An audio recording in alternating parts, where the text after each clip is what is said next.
Bonsoir à tous, bienvenue, émission spéciale ce soir car j'ai l'honneur d'accueillir sur ce plateau le père Narwas Samour.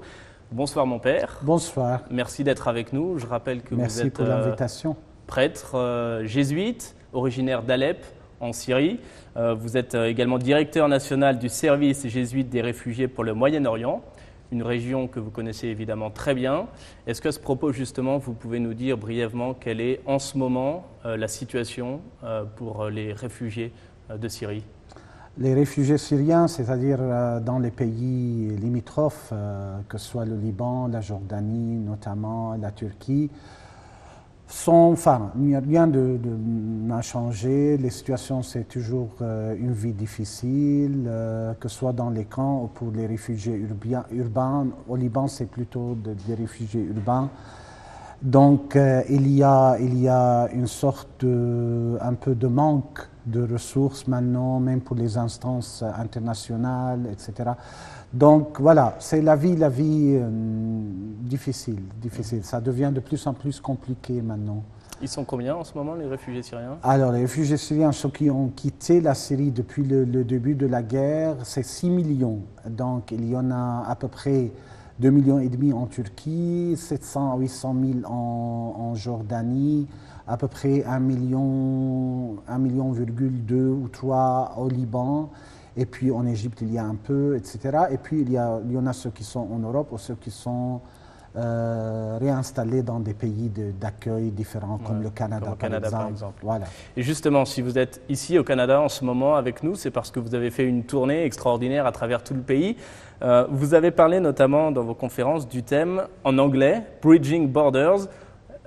Unifier les frontières, est-ce que je peux traduire ça comme ça? Oui, c'est ça, unifier les frontières ou bien laisser une possibilité de communication entre les pays, entre les différentes frontières, etc. Et qui fait référence probablement à l'appel du pape? Exactement. C'est lui qui a appelé les fidèles et les gens de bonne volonté, au lieu de construire des murs qui séparent les gens et les pays. Il vaut mieux ériger des ponts et pour faciliter la communication. Voilà. Comment est-ce que justement vous faites ça, vous, dans le contexte de la crise humanitaire en Syrie? Nous travaillons avec tout le monde. Nous refusons personne. Sinon, les gens qui ne répondent pas aux critères que nous établissons pour servir les gens. Alors, les critères, c'est justement, nous respectons la neutralité, nous accueillons tout le monde, nous respectons la dignité humaine, donc il n'y a pas de différence entre les différentes religions, communautés, ethnies, etc., etc. Donc c'est ça le principe, c'est de servir et d'être avec les gens de tous bords. Avec les plus démunis. Ouais. Concrètement, par exemple, pour ceux qui ne connaissent pas, le service pour les réfugiés, le service jésuite pour les réfugiés, qu'est-ce qu'il fait sur le terrain? Nous travaillons beaucoup, nous avons travaillé pour le travail d'urgence au début de la guerre parce qu'on était presque le seul à avoir répondu directement à la crise d'une manière spontanée.